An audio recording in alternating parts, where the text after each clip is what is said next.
Los saludo entonces ahora a ustedes formalmente. Bienvenidos, programa número 29 de Desafío 2018, ya en la cuarta temporada aquí en la pantalla de C5N. Vamos a ocuparnos hoy de temas de la realidad bien coyuntural y también de temas de la realidad de fondo. En el primer caso, sobre la realidad más inmediata, más coyuntural, José Nathanson va a analizar, va a explicarnos por qué el presidente Macri se empecina en medio de un ajuste que ya está teniendo lugar y que se va a profundizar, porque el presidente se empecina en seguir manteniendo la reducción de las retenciones, de los impuestos a la exportación, al sector agropecuario, y porque además le está dando protagonismo a las Fuerzas Armadas en tema tan delicado como es la seguridad interior. Sobre la realidad más de fondo, vamos a estar hablando de desigualdad, pero lo vamos a hacer de una manera sin apelar a los números. Van a ver ustedes imágenes, y créanme, impactantes, que muestran con la imagen, dicen que los fotógrafos no mienten, los contrastes enormes que hay en el mundo y en la Argentina entre los que más tienen y los que menos tienen. No se pierdan ese bloque sobre desigualdad. Y también sobre la actualidad, la realidad de fondo, en su habitual desafío, Emanuel Álvarez Agis va a desafiar la idea de que la innovación, el avance tecnológico, lo realizan los privados, lo realiza el mercado. Ese es el desafío de hoy de Emanuel Álvarez Agis. Pero antes, como le contaba recién al gato en el pase, vamos a hablar de algo que sucedió el fin de semana y que tiene que ver con la realidad de poco menos de 1 millón de familias.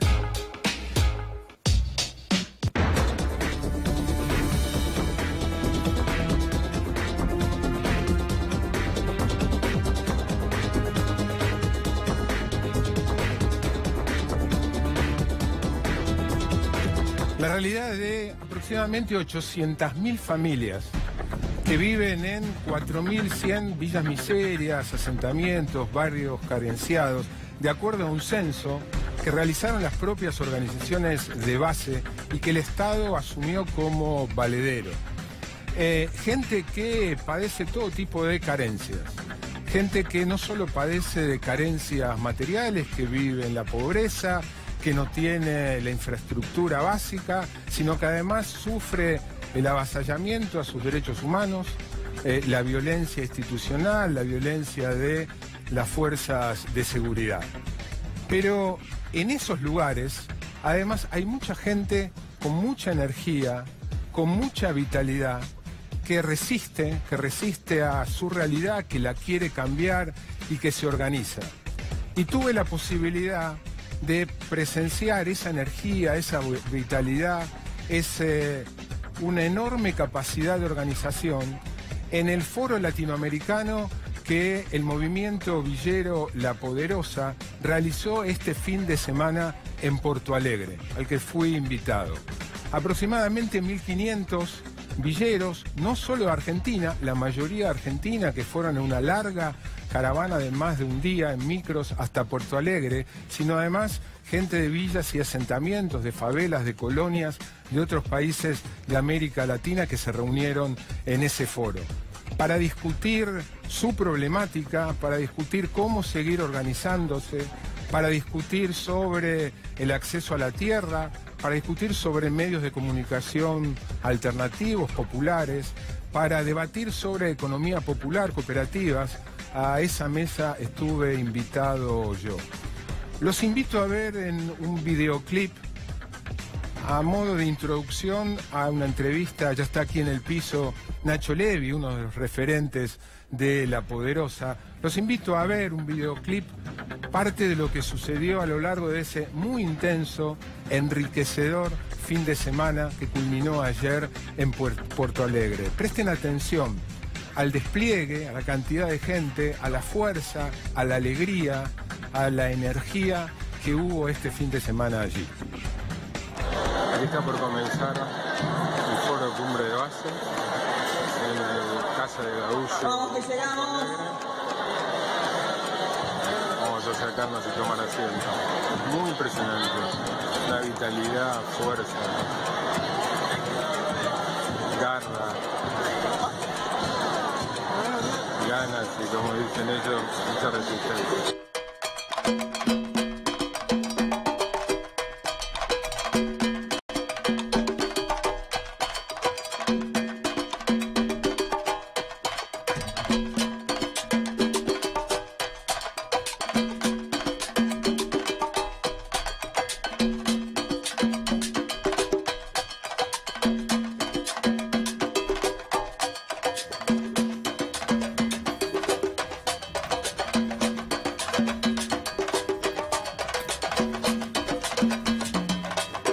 Derechos humanos, referentes feministas. ¿Cuántas veces nos habríamos encontrado en un mismo salón, en un mismo acto, en un mismo evento, que no tuviera dueño, ni patrón, ni publicidad? ¿Cuántos? Ninguno. Antes de arrancar con todo lo que tenemos para hablar y para laburar, entre medio de los nervios, del cagazo, del cansancio que traíamos, pensar eso solo, yo respirar un poco más hondo para mirar esto. Dense vuelta un toque. Miren esto.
Además de las escenas que veías ahí en el Centro Gaúcho, en Porto Alegre, se veían imágenes de una marcha que recorrió varias cuadras de la ciudad, una marcha en homenaje a Mariel Franco, la activista, la concejala asesinada en marzo pasado. Nacho Levi, gracias por venir. No, gracias a vos por venir. No, gracias por la invitación. Fue realmente una experiencia enriquecedora, como contaba recién, de enorme energía, vitalidad y una de las cosas que sorprende, una organización villera con la capacidad de organización. ¿Cómo lo armaron? ¿Cómo lo hicieron? Pero antes que eso, porque muy probablemente muchos de los que nos están viendo no saben bien qué es La Poderosa. ¿Qué es La Poderosa y por qué organizaron el foro en Brasil? La Poderosa es un movimiento de base, una articulación de asambleas de barrios populares que empezó hace 14 años en forma de colectivo, hace más de 50 también era una moto en la que anduvieron Alberto Granados y el Che Guevara recorriendo buena parte de esa realidad, de esa Latinoamérica en la que nosotros seguimos habitando y muchas veces batallando contra problemáticas que persisten desde entonces. Y en principio fue un equipo de fútbol, de pibes, de pibas, de un barrio que querían jugar juntos, mixtos, sin árbitro, que nos empezamos a encontrar una vez por semana en un potrero y que de pronto nos encontramos... ¿En Zabaleta? En una asamblea, sí, en Zabaleta, en una asamblea que nos empezó a ramificar o a extender, que empezó a descubrir un manto de invisibilidad respecto de las verdaderas raíces que tiene nuestra asamblea, nuestros barrios, nuestra identidad, la cultura villera, como decimos nosotros, a esa serie de hábitos, de costumbres que tienen a la solidaridad, al trabajo colectivo como tradición. Está muy claro que nadie se salva solo, nunca nadie se salvó solo, ningún barrio se salva solo, ninguna familia se salva solo, ningún país se salva solo. Y con solo ver el desayuno de cada una de las casas te das cuenta de las tradiciones, las procedencias. Naturalmente se fue expandiendo el proceso de asambleización de los barrios, porque las familias de Zabaleta se extendían en la 31, en Fátima, en la 1114, en Buenos Aires, en el interior. Hace 4 o 5 años se terminó de federalizar el movimiento. Y después también en las asambleas que surgieron en Paraguay, en Bolivia, en Uruguay. Poco a poco eso se iba descubriendo, ¿no? A veces dicen, ¿cómo hicieron para encontrarse? Nosotros decimos, ¿cómo hicieron para desencontrarnos? Y un poco el sueño era poder materializar eso, ¿no? Con organización popular, sin marquesinas publicitarias, sin una fundación estadounidense arriba del escenario ni abajo de la mesa, construyendo organización popular y apelando al compromiso de aquellos trabajadores y trabajadoras con los que damos todas las luchas en las calles desde siempre, muchos sindicalizados, muchos con trabajo en blanco y muchos que acompañamos muchas veces en luchas por paritarias desde sectores que históricamente no habían tenido paritaria porque no habían tenido trabajo en blanco. Entonces la contrapartida de esa articulación de la base empezó a suceder. Hubiera sido imposible pensar este foro sin la colaboración del sindicato de los metalúrgicos, de los petroquímicos, de los gráficos, de Brasil y de la unidad de su campo popular, del movimiento de los trabajadores sin techo, del movimiento sin tierra, de la Confederación Única de Trabajadores, la central de los movimientos populares. Y esa unidad que se dio en Brasil permitió albergar o materializar una idea de poder encontrarnos en un mismo espacio físico, no para pensarnos desde arriba o desde la academia, sino para construir desde abajo. Muchas veces, incluso de discursos progresistas de las universidades, hay un reconocimiento, se invoca a Paulo Freire, se dice que también se construye conocimiento fuera de los establecimientos educativos, pero de alguna manera se reconoce que principalmente la universidad produce conocimiento teórico, los movimientos populares generamos un conocimiento práctico. El problema es que ese reconocimiento a la desvalorización de los saberes territoriales, a la jerarquización de unos por sobre otros, el acuerdo de que los dos saberes valen por igual, es teórico. Porque en la práctica las universidades o las estructuras corporativas, ni hablar, siguen teniendo los recursos del mercado, de los estados, para encontrar cabezones iluminados en cualquier lugar del mundo, en hoteles 5 estrellas, cada 6 meses, para discutir las realidades complejas, sociales, económicas, y los vecinos, las vecinas que construyen, que vienen generando conocimiento y experiencia de hace muchos años, no nos podemos encontrar porque no tenemos manera de sacar un boleto en colectivo para cruzarnos acá allá.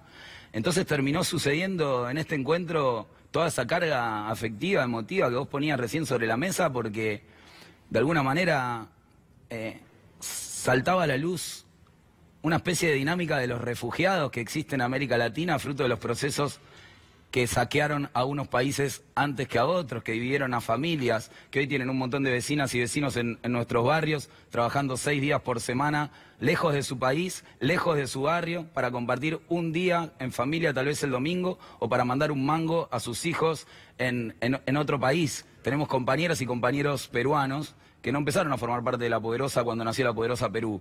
Formaban parte de La Poderosa porque eran parte de la asamblea de la Rodrigo Bueno, y volvieron a encontrarse con su familia después de 8 años, fruto de la organización popular, y reconociendo que se construyó un canal de acceso a los derechos, a la autoestima y a la felicidad que nadie nos regaló. Entonces, además de ese triunfo, haber llegado hasta ahí, es cómo llegamos hasta ahí. Vos decís, nacieron en la Zabaleta en un partido de fútbol y hoy son 96 asambleas en todos los países de América del Sur, 79 son de la Argentina, en todas las provincias, con mucha diversidad, porque no es lo mismo la asamblea de La Poderosa del barrio de Juella, en la quebrada de Humahuaca, donde la agenda prioritaria pasa en relación a la resistencia contra la megaminería, que la asamblea de Córdoba, donde el código de faltas sigue asesinando pibes cotidianamente, donde Monsanto es el principal enemigo de muchas de las familias,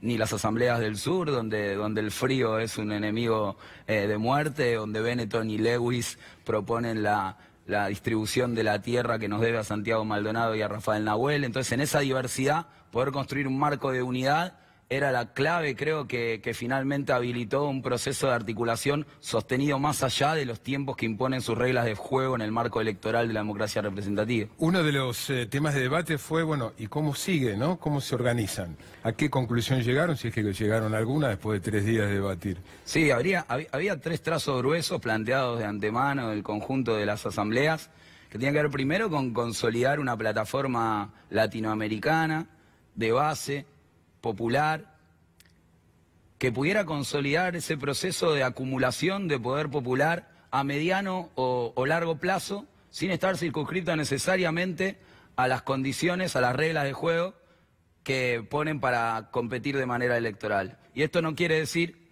que confronte, ni que desestime, ni que demonice a las estructuras populares que tienen una terminal electoral, que por supuesto nos parece absolutamente necesaria y urgente. Lo que decimos es que en paralelo a esas representaciones partidarias del campo popular, puede haber un proceso de acumulación de lo social que trascienda las reglas que nos imponen. Por ejemplo, tener que competir en cartelería publicitaria, tener que acomodar el discurso a lo que ya generaron. La poderosa se mantiene al margen de la competencia electoral partidaria. No hay manera de mantenerse al margen.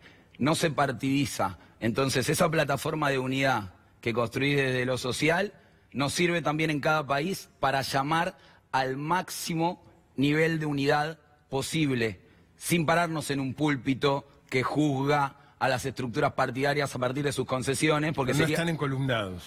No estamos encolumnados, pero sería muy fácil pararse en un lugar a decir que no estamos con vos porque en esto hiciste una concesión y el otro hizo otra concesión, porque la dinámica electoral te impone muchas veces esas resoluciones para poder competir, para poder alcanzar el poder. Entonces, nosotros reconocemos que hay diferencias y matices que son legítimos y además que son necesarios. Ahora, si nos preguntás un deseo, y sí, unidad, unidad, unidad, porque nosotros vemos, incluso en este canal muchas veces, debates riquísimos donde interactúan distintas tradiciones del campo popular, de la izquierda, el peronismo, el kirchnerismo, de distintas tradiciones que tienen que ver con representación de intereses de nuestros barrios, de nuestras comunidades, y poco tiempo de ese debate basta para darse cuenta que las diferencias entre sí, legítimas y a veces más o menos profundas, son menores que la que cualquiera de esas expresiones puede tener con un modelo neoliberal, con esta propuesta. Entonces nosotros decimos que si vos estás cortando la torta de cumpleaños de tu hija y mirás de reojo que ahí está un vecino con el que siempre te llevaste mal, la expareja de tu pareja que te cae pésimo, un primo que es como tu mejor amigo, tu ahijado que lo amás con todo el corazón, y en la puerta ruge un león, no te vas a poner a pensar quién se va a quedar el pedazo más grande de torta o cuál. Vas a ir a por el león. Y el problema es que acá el león no está rugiendo. Se está comiendo villeros, migrantes africanos, trabajadores de prensa. Entonces, en ese marco, nosotros llamamos a encontrarnos lo más que se pueda, sin interpelar ni jugar a nadie, para combatir a ese león y tal vez que para que cuando terminemos con eso, entre todos nos conozcamos un poco más, nos desconfiemos un poco menos, o por lo menos vivamos en un mundo menos salvaje, que no sería poca cosa. Mientras en ese recinto del Centro Gaullo se desarrollaba ahí y en otros lugares los debates con invitados, afuera del lugar había una feria donde distintas cooperativas exhibían lo que producían. Los invito a ver una breve entrevista que hice con una de las cooperativistas, que ella va a contar qué es lo que hacen.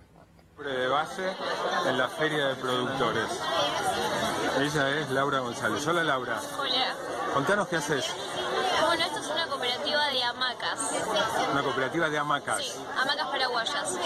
¿Y se hacen dónde y cómo? Se hacen en la Casa de la Mujer, en un espacio que queda en la Villa 31, en Argentina, en Buenos Aires. Nada, empezó la producción hace más o menos 3 meses y hacemos hamacas a pedido, digamos. Mostrame una. Bueno. Acá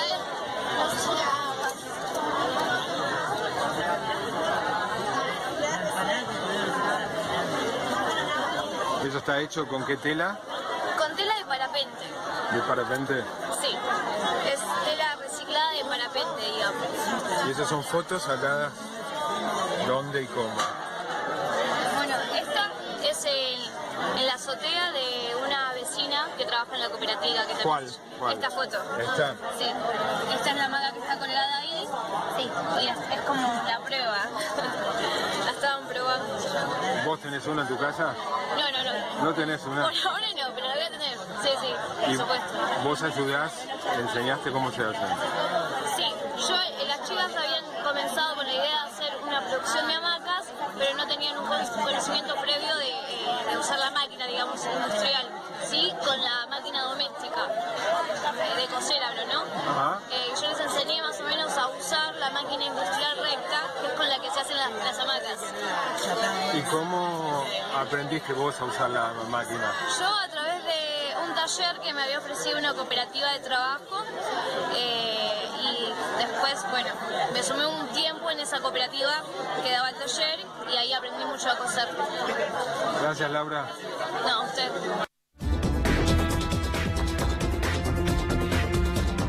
Divina, Laura.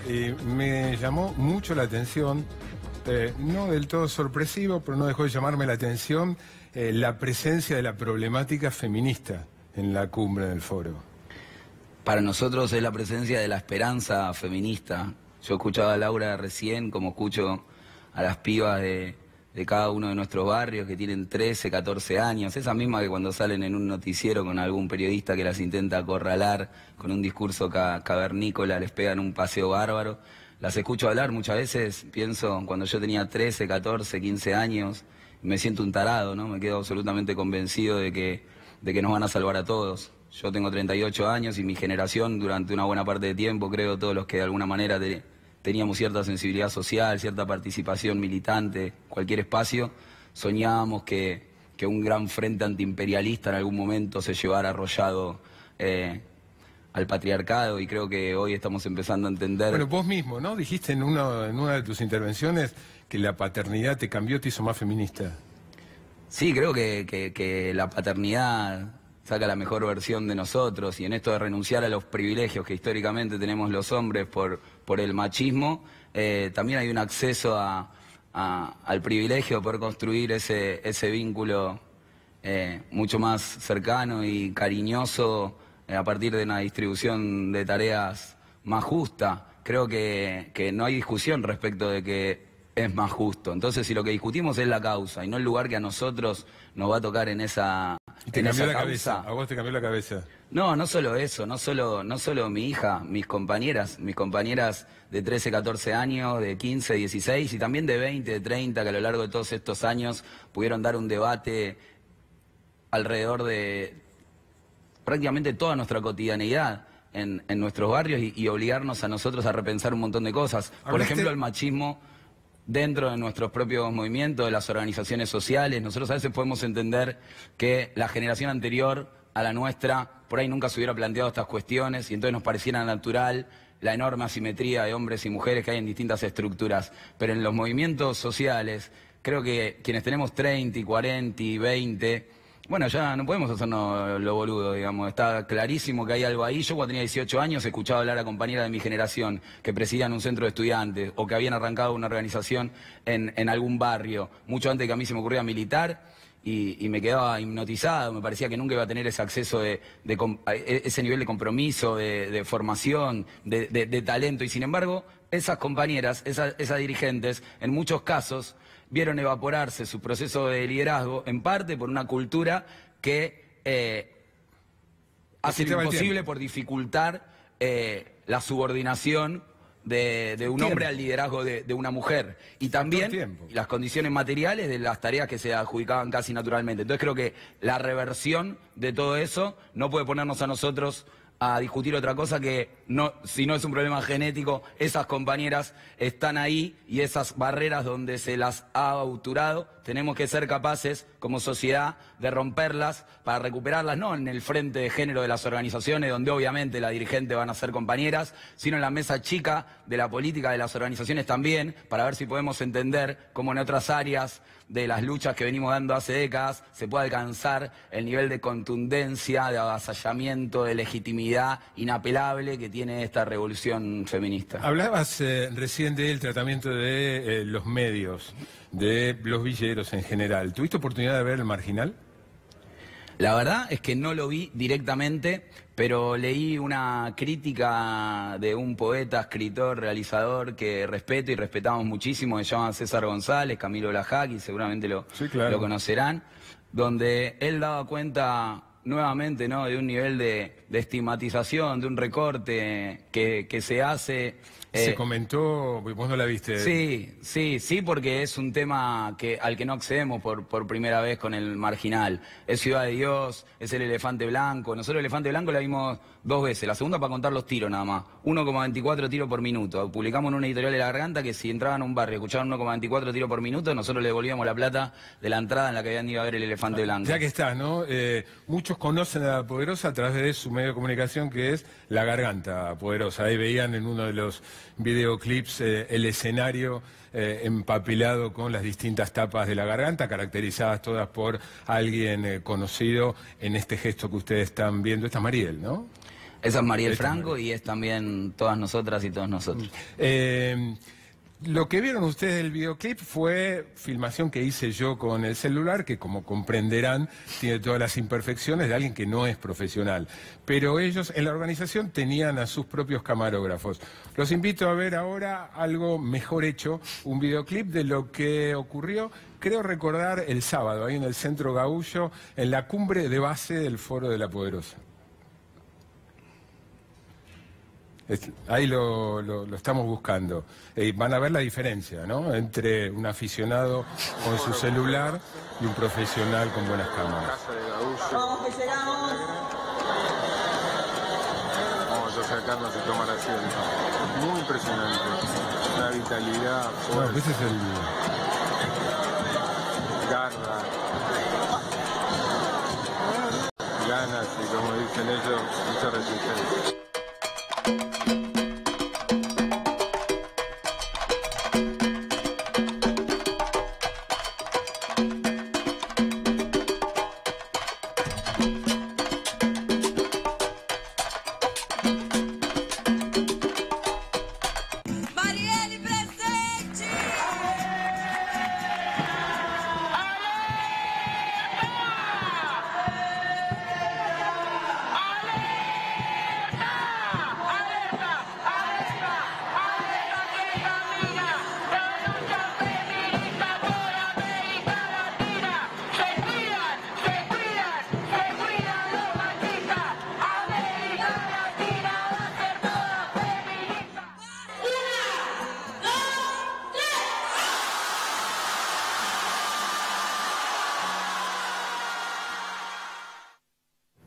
Pero no la diferencia de calidad entre lo que filmé yo y lo que hacían los camarógrafos de La Poderosa. ¿El tercer foro? El tercer foro empieza hoy, porque foros que terminan en el foro hay un montón. Para nosotros no deberían llamarse foro, deberían llamarse trampa. Para nosotros el foro es un punto de partida y ahora en cada uno de nuestros barrios, en cada una de nuestras asambleas, empieza a materializarse ese plan de lucha que pensamos de conjunto, no solo las 96 asambleas de La Poderosa, sino maestros villeros que están luchando para escolarizar nuestros barrios mientras otros intentan militarizarlos, comunidades milenarias anteriores a la primera Poderosa incluso que nos siguen enseñando a pelear nuestro derecho a la tierra, no como una propiedad privada, sino como esa tierra que nos prestan los hijos de nuestros hijos, dicen ellas.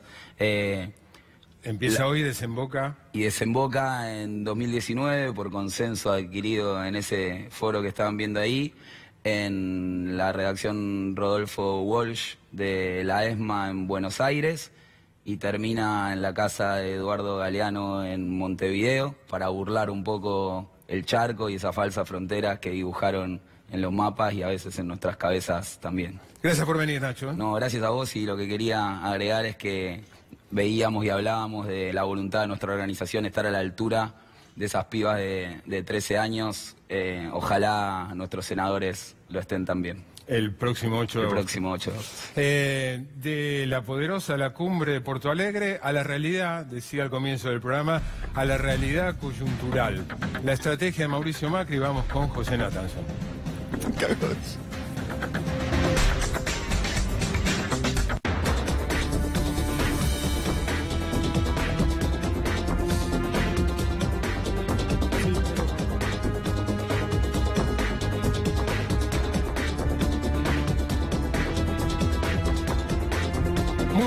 José Natanson. ¿Qué tal, Marcelo? Buenas noches. La estrategia de Mauricio Macri, planteábamos al comienzo del programa, porque se empecina en mantener la reducción de las retenciones para la exportación de soja y la eliminación de las retenciones a otros cultivos. A otros cultivos y porque le da protagonismo a las Fuerzas Armadas en temas de seguridad interior. Efectivamente, vamos a tratar de entender porque hay una lógica económica que indicaría que después de una devaluación del 60% sería razonable reponer las retenciones o por lo menos frenar la baja de retenciones a razón de 1 punto por mes, ¿verdad? De medio punto por mes que había anunciado en su momento el presidente Macri. A pesar de eso, a pesar de que una parte del gabinete le reclama a Macri que frene la baja de retenciones, a pesar de que incluso trascendió que el mismo FMI estaría a favor de eso, como una forma de esa medida. Aparece como alternativa. Aparecen los documentos, efectivamente. Yo no tengo memoria, Emanuel, cada punto de rebaja en retenciones a la soja, ¿tenés ahí de memoria cuánto es? Comal, $1.000 millones. Si no me equivoco mal, 1.000 millones. 1.000 millones por año de costo. No es desde el off lo tenemos a Emanuel. Ahí está nuestro apuntador. Sí, bueno, es un montón de plata, digamos. ¿Y por qué? Entonces la pregunta sería, Marcelo, ¿por qué Macri... 1.000 millones son 30.000 millones de pesos, pensá que... Frenar esto por ahí le permitiría resolver el problema de déficit fiscal o llevar adelante, cumplir con los compromisos de déficit fiscal sin hacer ajuste. ¿Por qué a pesar de eso... Atenuarlo. Bueno, porque a pesar de eso Macri insiste con las retenciones. La veíamos a la vicepresidenta Gabriela Michetti en la inauguración de la rural y hay una respuesta que creo que es bastante básica. La podemos empezar a transitar con una primera placa donde se ve cómo fue evolucionando la satisfacción de la sociedad con la marcha de las cosas, con la marcha del gobierno. Fíjate, ya mostramos esta encuesta, es la encuesta que hace la Universidad de San Andrés todos los meses. Tenemos acá los últimos datos de julio. Solo 22% de la gente dice que está satisfecha con la gestión Macri. Es decir, el gobierno está en un momento bajo, fíjate cómo estaba en el 53% en el momento de las elecciones. Como fue bajando, efectivamente, ahora está en apenas el 22%, está en un momento defensivo. Y hay una cuestión de lógica política muy básica, que es que cuando uno está en un momento defensivo, uno tiene que aferrarse a su núcleo duro más básico, lo que en algún momento llamamos la minoría intensa. Ese núcleo que te apoya pase lo que pase, es lo que te permite sostenerte en el poder, porque si vos no tenés que disputar elecciones en el corto plazo, vos podés gobernar, incluso un país difícil de gobernar como la Argentina, sostenido en un 25, 20, 30%. Kirchnerismo lo logró después de la 125. ¿Sería algo así, se me ocurre ahora, como replegarse y cuidar el arco? Efectivamente, aguantar atrás hasta que la situación mejore, hasta que cambien las condiciones internacionales, hasta que se te ocurra algo que te permita recomponer la legitimidad. Vos mencionabas recién la decisión del gobierno de firmar un decreto que le permite a las Fuerzas Armadas volver a actuar en seguridad interior, algo de lo que se ha hablado mucho, se ha discutido mucho. También va en este sentido. Una encuesta de D'Alessio y Berenstein mostraba que 8 de cada 10 votantes de Cambiemos están a favor de devolverle este poder a los militares. O sea, consolidemos lo que consolidemos ya tenemos. el núcleo interno, el núcleo duro. Ahora, hay unas otras explicaciones que vamos a desarrollar ahora. La segunda, que es una expansión de la anterior, es consolidar también la coalición de apoyo. A ver, un gobierno se tiene que sostener, no puede flotar en el aire, se tiene que sostener en algunas cosas. Desde el punto de vista etario, ¿quién apoya al macrismo? Los adultos mayores. Más edad, más voto a Macri. Está demostrado en todas las encuestas. Entonces, desde el punto de vista social, clase media alta. Desde el punto de vista regional, zona núcleo. Mostramos acá varias veces, Marcelo, el mapa de la soja, cómo coincidía el mapa de siembra de soja con el mapa de votos a Macri. Se siembra soja, se cosechan votos. Lo que estás viendo ahora es un mapa de las sucursales de Cardón en la República Argentina. Cardón, negocio de ropa que se define como el negocio que refleja la identidad cultural argentina. Mirá qué interesante. Cardoncitos son las sucursales que tiene Cardón, que tiene, por ejemplo, en Chacabuco, Chivilcoy, Varadero, Peguajó y Pergamino, por usar algunos... Las zonas más rendidoras, más ricas del país. Donde los rindes de la soja son más notorios, son más significativos. El macrismo le está hablando al nuevo sujeto agrario. Cuando hablamos del nuevo sujeto agrario, una vez piensa en el campo y piensa en terratenientes y peones, que hay todavía terratenientes y peones, pero hay una clase media alta rural muy significativa, que tiene que ver con los pools de siembra, con las empresas prestadoras de servicio, con los ingenieros agrónomos, con los veterinarios, con la tecnificación, con la innovación. Y el macrismo le está hablando también, con la decisión de no bajar retenciones, a este sector que va y compra en estos negocios de Cardón. ¿Vos qué talle sos, Esloto? De camisa M. 40. M. Mira, vamos a ver, por ejemplo, una campera. Te buscamos ahora. Campera Oliverio. Mirá lo que cuesta en Cardón. Esto lo sacamos de la página de Cardón. 9 lucas. 9 lucas de rebajada. Costaba 10.670. $300. $300, una campera de cuero y, bueno, en fin, tela, no sé, parece bastante linda. Para darse una idea, bueno... No está mal, ¿eh? Está bien la campera. Sí, está bien. El precio de la campera y el mapa que podemos poner ahora de nuevo de las sucursales de Cardón te muestra por lo menos que la rentabilidad en la zona núcleo se sostiene. Si no habría todos estos negocios vendiendo camperas a 10 lucas. Es interesante lo que está haciendo José porque a muchos, me incluyo, no le gusta, no estamos de acuerdo con algunas medidas del gobierno. Ahora, más allá de lo que opinamos, importante es entender por qué lo hace, tratar de analizar y entender cuál es la lógica por la cual un gobierno hace lo que hace. Que puede no gustarnos, puede incluso estar equivocada, puede no darle resultados, pero bueno, hay una lógica detrás, no por nada un gobierno toma las decisiones que toma. Sí, efectivamente. En este caso, en el caso de las retenciones, es una lógica no económica, sino una lógica política, claramente política. Desde el punto de vista económico es irracional mantener la baja retención. Desde el punto de vista político es muy razonable. Vamos a ver una etapa de un libro que leí hace un tiempo y que me ayudó bastante a entender. Se llama Radiografía del Nuevo Campo Argentino, de Carla Gras, del terrateniente al empresario transnacional. Es el subtítulo, publicó con Valeria Hernández, lo publicó Siglo XXI hace un tiempo y habla bastante bien de lo que es la nueva autonarrativa del campo, de cómo se ve el campo a sí mismo.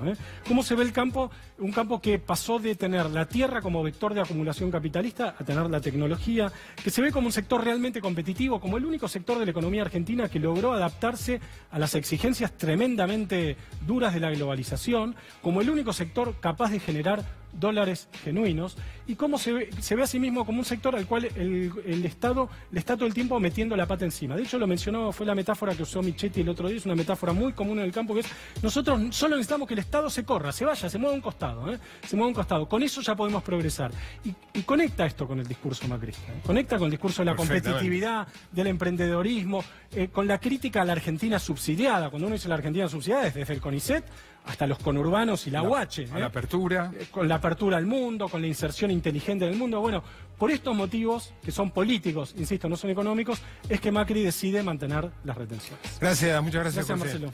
Le decía al comienzo del programa que vamos a tratar un tema muy de fondo, que es la desigualdad, pero lo vamos a tratar de una manera no habitual, que no es con números, sino con imágenes.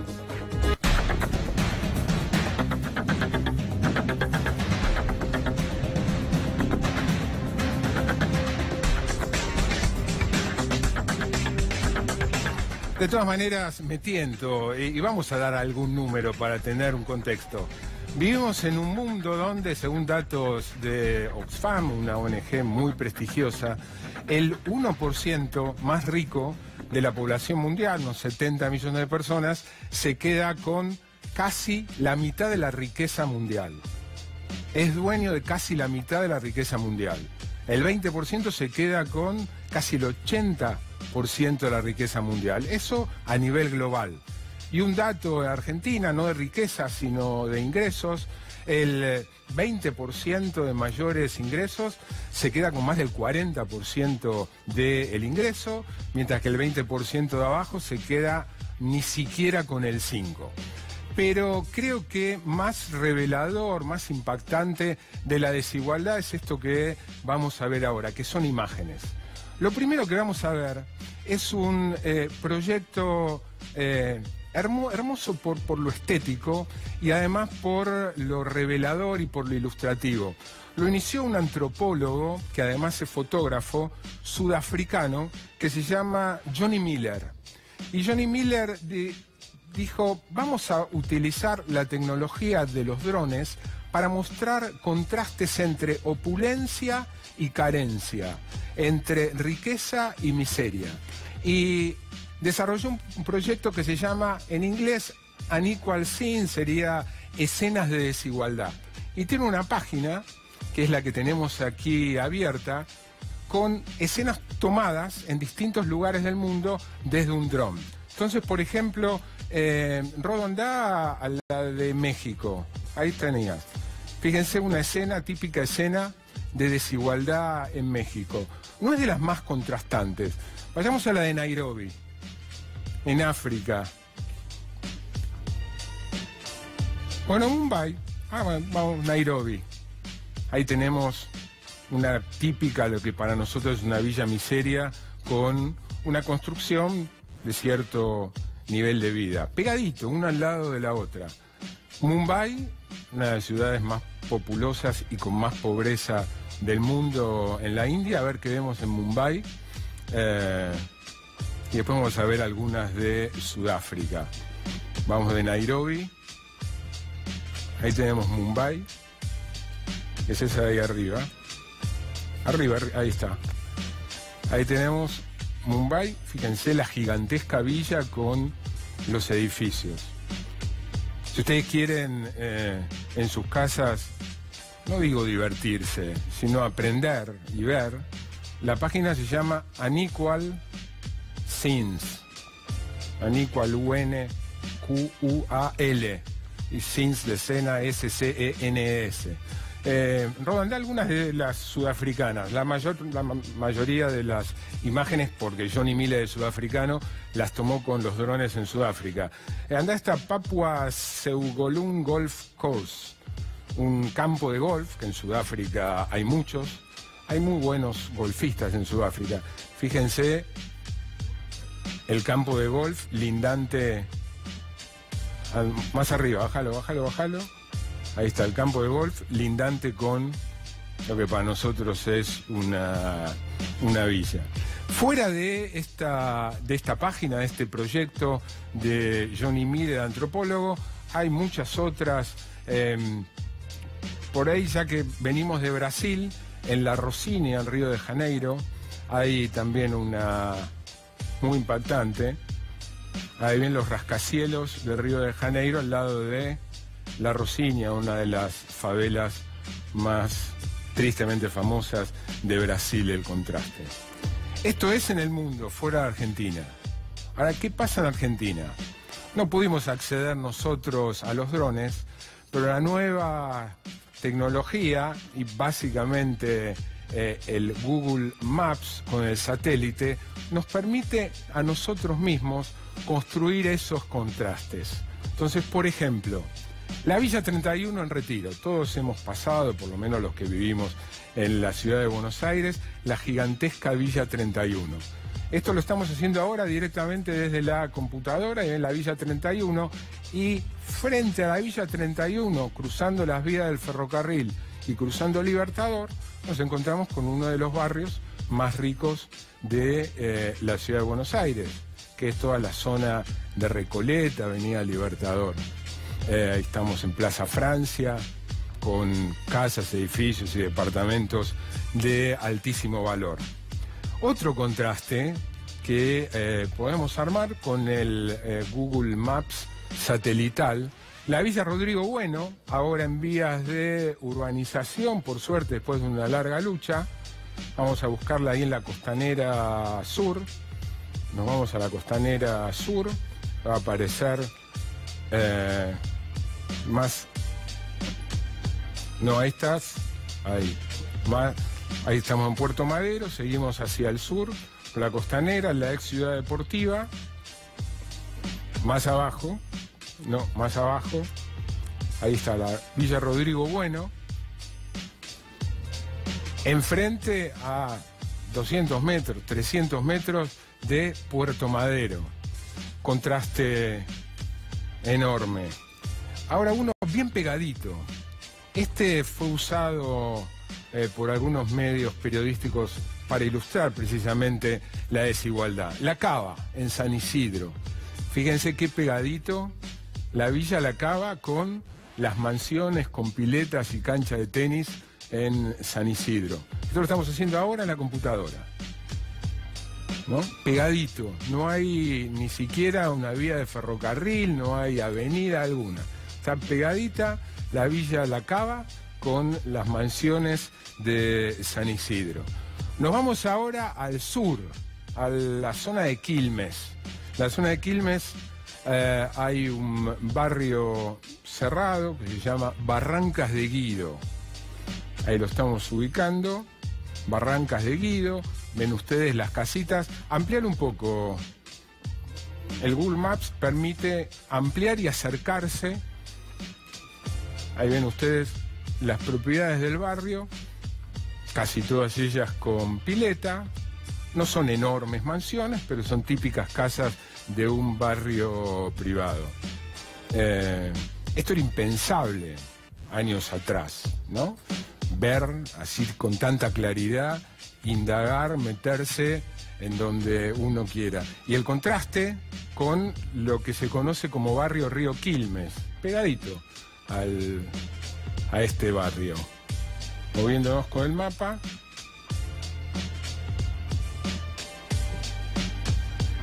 Un poco más, ahí tenemos.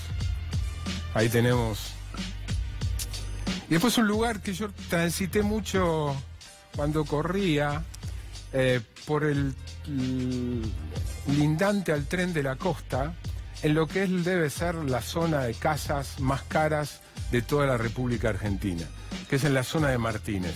Vamos a empezar el recorrido en Libertador y Tomás de Anchorena, una esquina en Martínez. Ahí estamos, Libertador y Tomás de Anchorena, a 20 cuadras de Libertador y General Paz aproximadamente. Y vamos rumbo al río. Fíjense ustedes, pasamos. Amplía acá primero. Estos son ya casas importantes, con pileta, pero si nos corremos un poco más, fíjense lo que es esa mansión. Todo eso es una propiedad. Acá podemos ver el jacuzzi, agrandada en el jacuzzi. Ahí vemos el jacuzzi. La pileta, fíjense el gigantesco parque que hay. Mostrar la pileta. Ahí tenemos la pileta.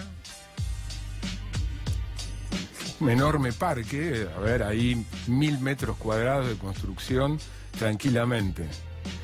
Hay cancha de tenis también, por supuesto. Y esto acá no se alcanza. A ver si podemos identificar esto blanco que debe ser la casa del casero, ¿no? Tal vez. Fíjense el tamaño de eso. Y no es la única. Anda un poquito más al norte. Un poquitito más al norte, no es la única. Ahí tenemos otra muy parecida. Y así uno puede recorrer y ver la opulencia. A metros de ahí, cruzando el tren de la costa, hay enclavada una villa. Que la verdad no sé cómo se llama. Son unos 200, 300 metros que está ahí enclavado y por algún motivo, vaya uno a saber, la prepotencia del dinero no logró que comprar esos terrenos. Y está ahí esa villa hace mucho. Bueno, eso en su momento hacia el río había más casas de techo de chapa.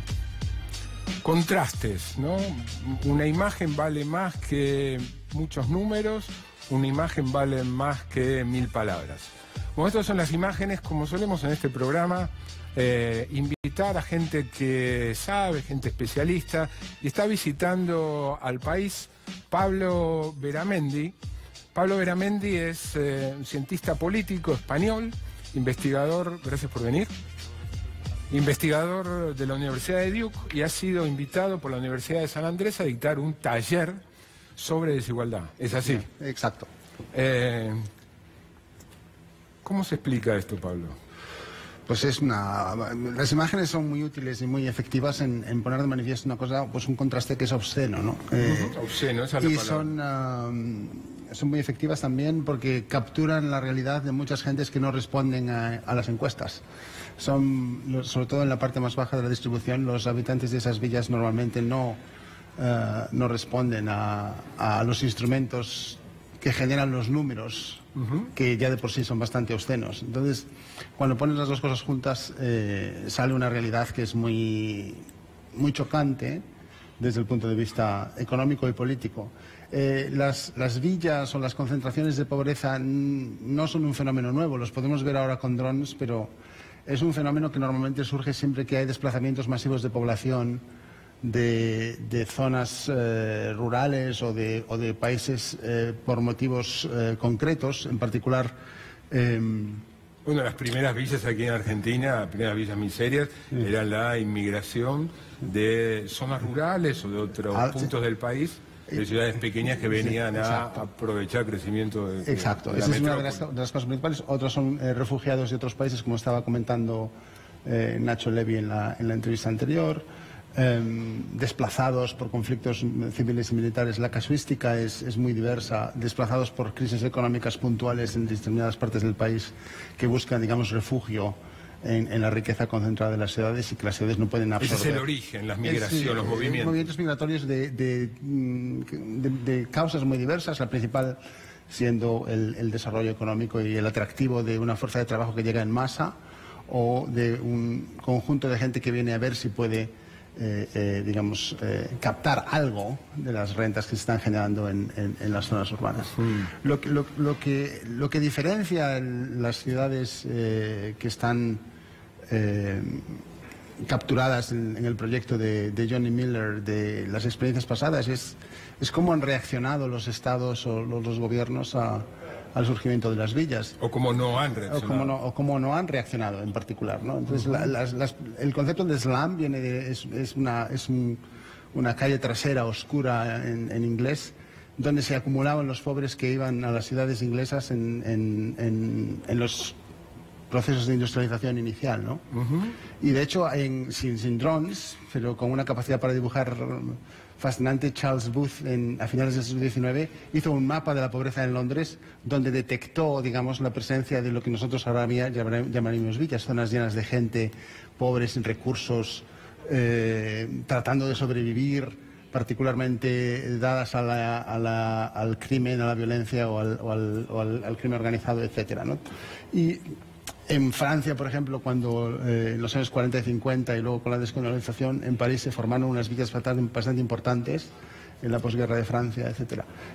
¿Qué pasó en esos dos ejemplos? Lo que hay es un esfuerzo por parte del Estado en reorganizar la ciudad, un esfuerzo empujado en parte por las élites que estaban muy preocupadas por las externalidades negativas que generaban la presencia en términos de externalidades negativas, en términos de salud, en términos de criminalidad, en términos de mucho tipo de cosas, ¿no?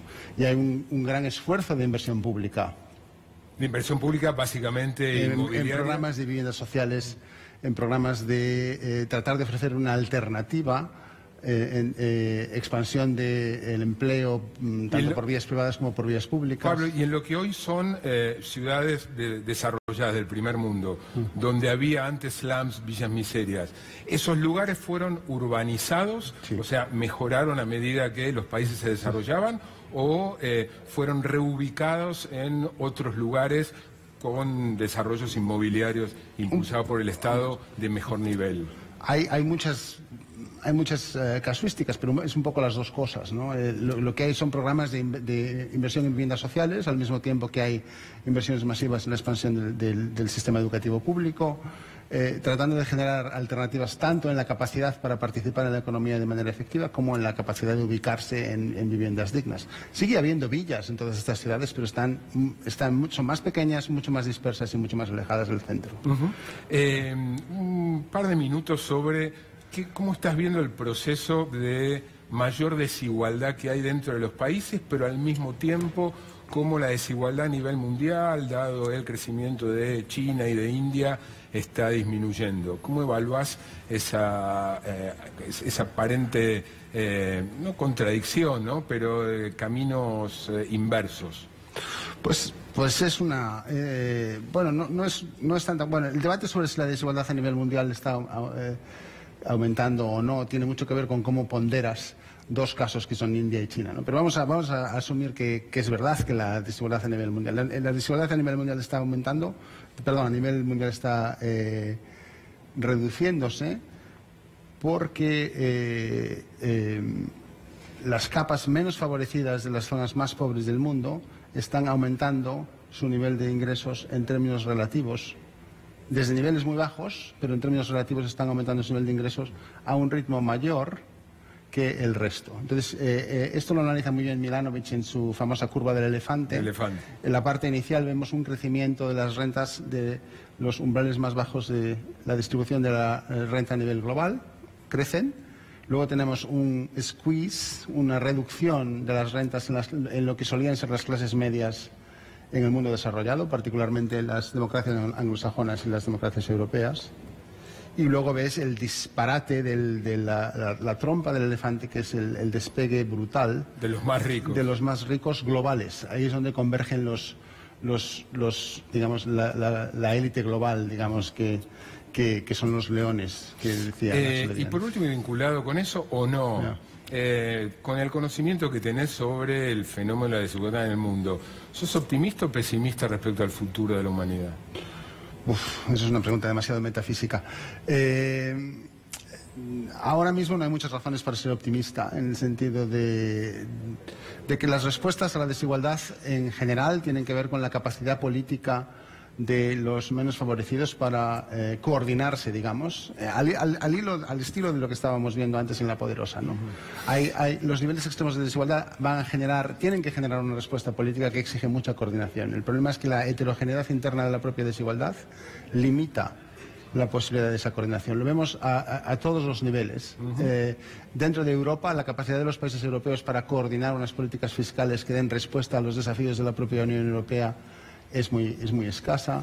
Dentro de Estados Unidos, la capacidad de los perjudicados, digamos, por las políticas económicas que estamos viendo estos días es muy difícil, en parte porque están divididos por criterios raciales o religiosos o de otras dimensiones, etc. Entonces, cuando piensas en la dificultad de coordinación y en el grado de heterogeneidad del fenómeno que es la desigualdad, la posibilidad de una respuesta política, digamos, al estilo de las que llevaron a reducir la desigualdad en el pasado, pues no se ve. Pero, por otro lado, los cambios tecnológicos son bastante ambivalentes, ¿no? No siempre son,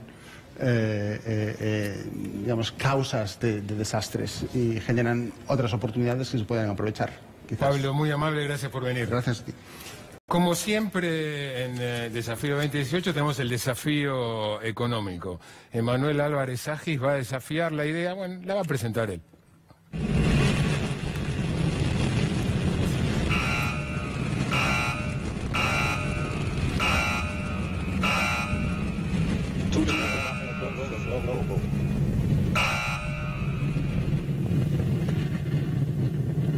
Fin de la manœuvre de basculement.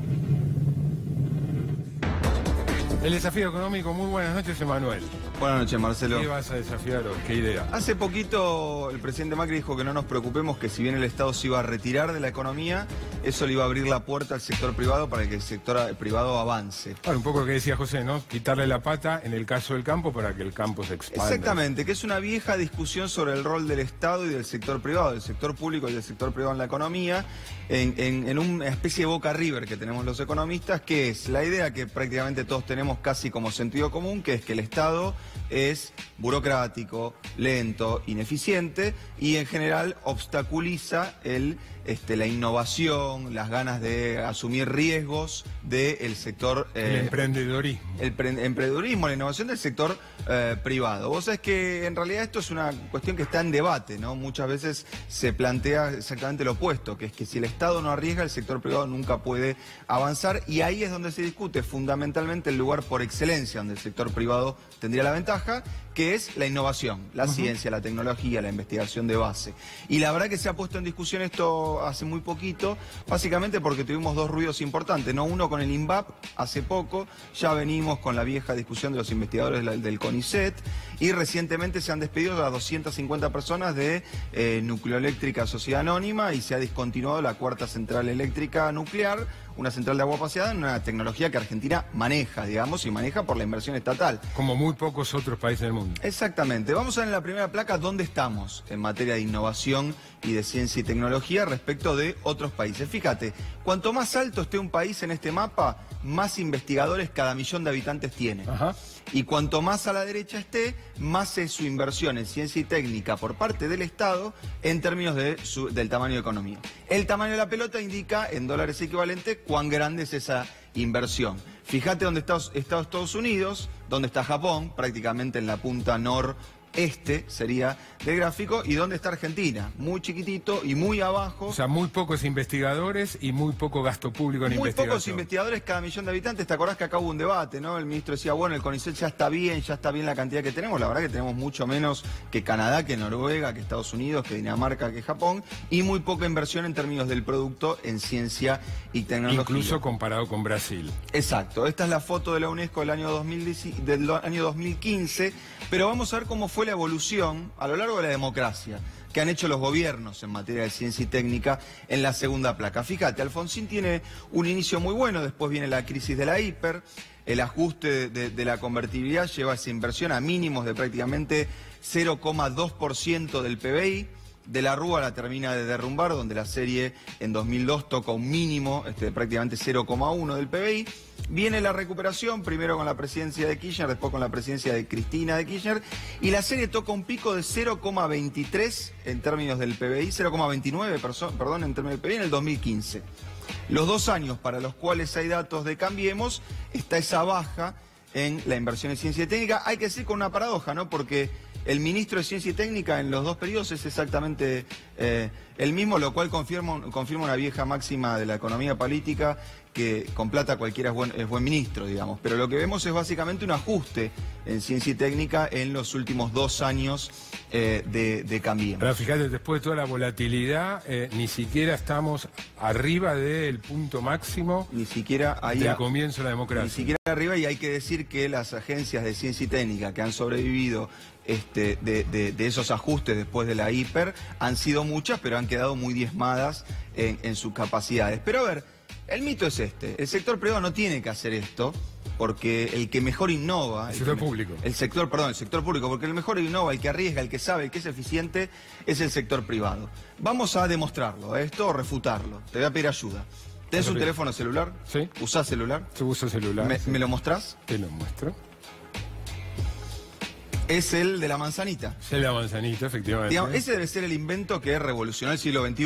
Uno de ellos, sí. Pero, digamos, además el que llevamos todo en el bolsillo. ¿Quién lo inventó? ¿Quién lo inventó? Apple, la manzanita. ¿Quién lo inventó? Jobs. Steve Jobs. Bueno. El prototipo del innovador. Sí. Tipo canchero, zapatillas, que se sentó en un garage y se le ocurrió eso. Sí. ¿Me dejás que lo chequeemos? Tengo un machete. Andá diciéndome si tu celular tiene lo que te voy a preguntar. ¿Tiene pantalla táctil? Sí. Bueno, lo inventó la Agencia de Defensa de los Estados Unidos, la pantalla táctil. No lo inventó Steve Jobs. ¿Tiene internet? ¿Puedo entrar a internet? Bueno, fue un invento en la Guerra Fría. Vos sabés que la Fuerza Aérea de los Estados Unidos necesitaba descentralizar sus comunicaciones por si caía una bomba. Entonces inventaron una red que se terminó transformando en internet. ¿Sabés cómo se comunicaban las agencias de la Fuerza Aérea de Estados Unidos en la Guerra Fría? Por email. Iba a decir por paloma mensajera. Por email. ¿Tiene email? Tiene email. También invento de la Guerra Fría de la Fuerza Aérea de los Estados Unidos. ¿Tiene GPS? Me puedo conectar, sí. Lo estoy usando ahora cada vez más. Fuerzas Armadas de los Estados Unidos. Y de hecho ese GPS, ¿sabes quién lo sostiene? Las Fuerzas Armadas de los Estados Unidos invirtiendo $700 millones por año. El GPS que usamos. El GPS de todo el mundo. De todo el mundo, es un subsidio de Estados Unidos al mundo. No debe ser gratis, para algo deben usar. ¿En serio me está diciendo el GPS? $700 millones, por eso tenemos los satélites que nos permiten tener GPS. $700 millones todos los años, las Fuerzas Armadas estadounidenses. ¿Tiene Siri?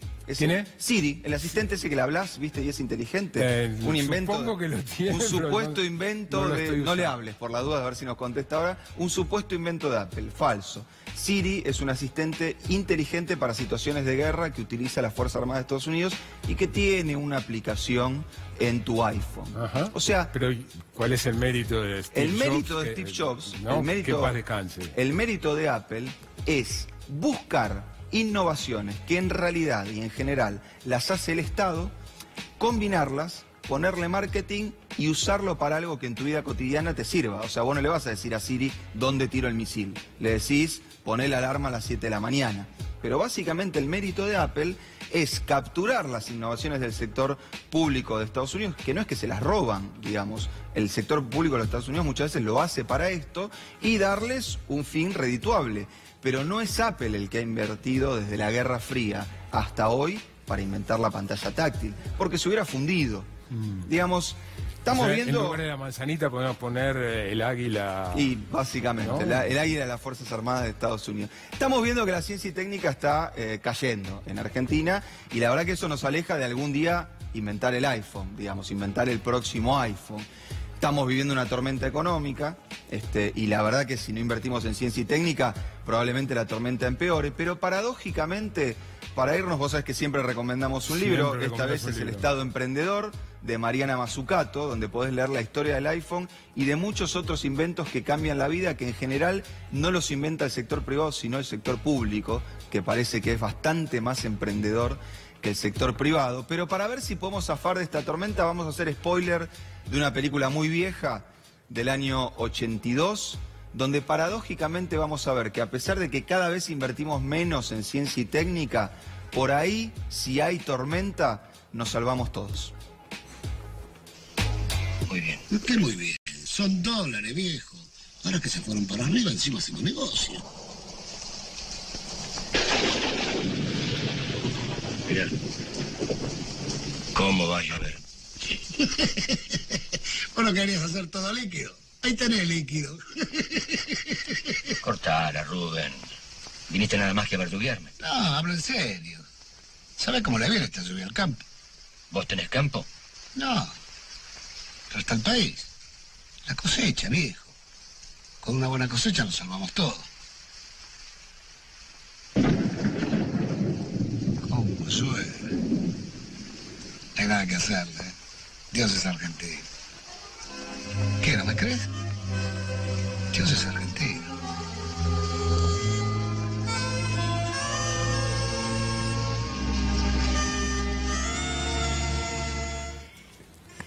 Con estas lindas imágenes nos traen recuerdos de otras épocas.